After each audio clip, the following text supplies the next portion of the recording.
Hai teman-teman, hari ini kita akan masak terong. Di sini aku ada satu buah terong. Sudah dicuci, kita potong ujungnya.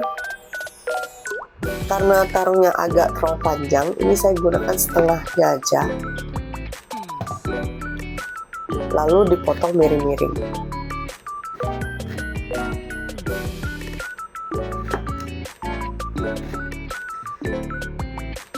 Jika teman-teman beli terong yang tidak terlalu panjang, mau digunakan satu buah terong full juga nggak apa-apa. Selanjutnya terong ini akan kita kukus agar teksturnya lebih melunak.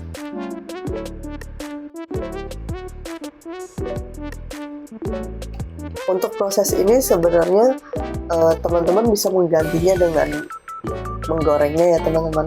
Namun karena saya mengurangi konsumsi minyak, makanya proses ini saya lakukan dengan mengukusnya.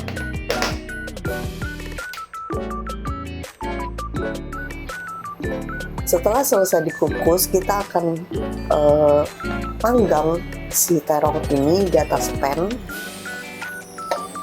untuk mengurangi kadar air yang ada dalam terong itu. Sebenarnya proses ini tergantung teman-teman suka tekstur terong yang seperti apa. Kalau saya lebih suka yang agak sedikit garing, jadi tekstur kadar air dalam terong tersebut tidak terlalu banyak, sehingga dalam proses memasaknya kita perlu mengeluarkan kadar air tersebut dulu.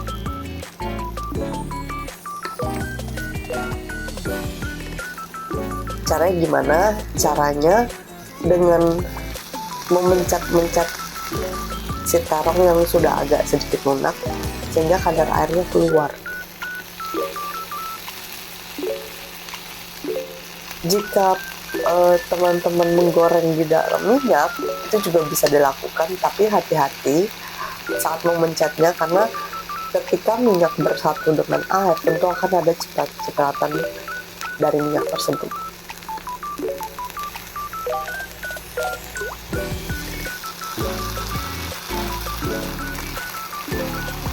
Untuk resep ini sendiri saya mendapatkannya dari seorang AI wihara.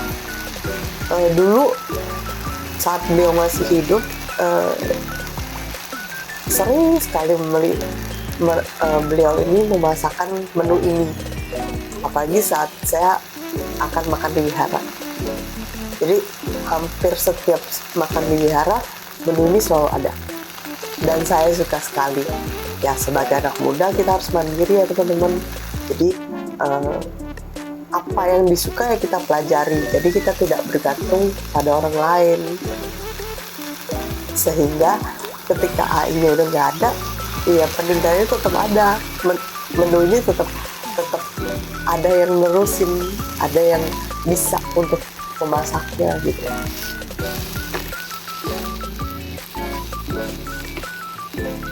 Bersyukur saat beliau masih hidup, beliau mau sharing untuk menu ini, dan saya juga sempat belajar gitu. Jadi setiap kali menu ini dimasak, saya selalu mengingat beliau.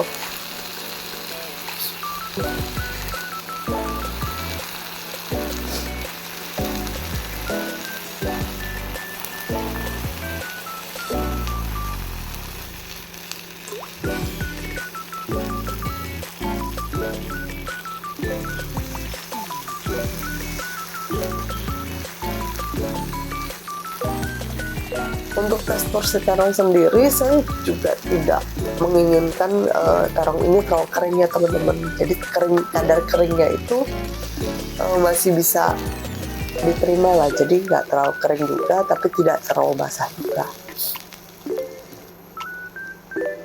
Jika sudah dirasa cukup, kita akan tambahkan dengan saus tiram. Takarannya sekitar 1 sendok makan.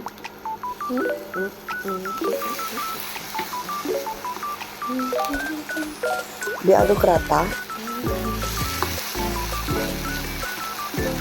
Untuk apinya hati-hati, jangan terlalu besar karena takut cepat gosong ya. Jadi apinya di sedang kecil aja.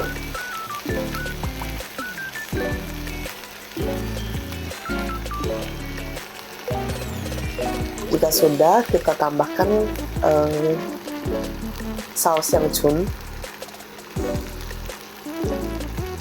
Xiangchun ini sendiri memiliki wangi yang khas.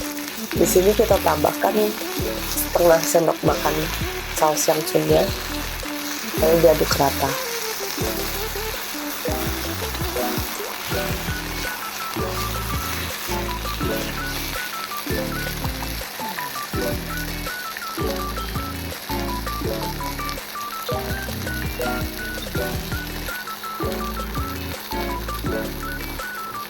Selanjutnya kita tambahkan mok kucing atau kaldu jamur. Takarannya 1 sendok teh, diaduk rata.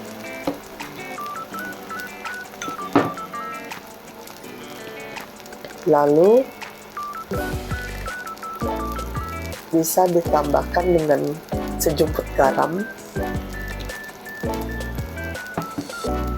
Sekali lagi, untuk garam dan bumbu-bumbu di sini bisa disesuaikan ya teman-teman. Jadi kalau teman-teman merasa ragu dengan rasanya, bisa dicicip dulu.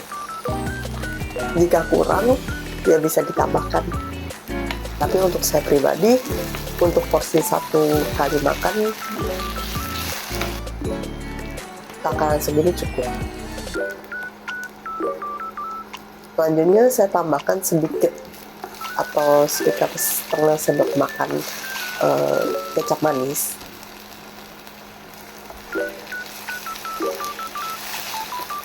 Sebenarnya kecap manis di sini opsional. Untuk saya sendiri, kecap manis di sini karena nggak terlalu banyak, jadi dia tidak memberikan rasa manis yang bold, hanya memberikan warna pada masakannya. Jadi lebih gelap aja. Selanjutnya kita tambahkan kemangi yang sudah dicuci, lalu aduk rata sampai kemanginya layu. Nah, saat proses ini akan tercium wangi Xiangchun dan kemangi yang berpadu. Wangi sekali. Dulu saya agak bingung juga sih, kenapa wangi Xiangchun harus ditambahkan dengan kemangi, karena menurut saya dua-duanya wanginya agak strong gitu loh. Tapi ternyata ketika dipadukan, wah enak ternyata.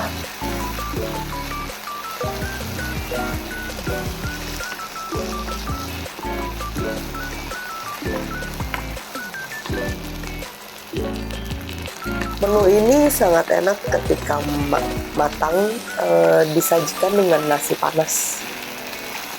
Itu enak sekali.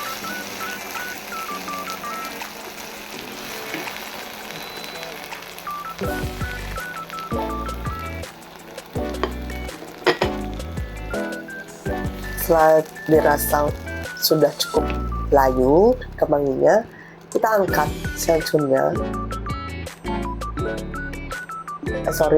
Terong Xiangchunnya dan siap disajikan.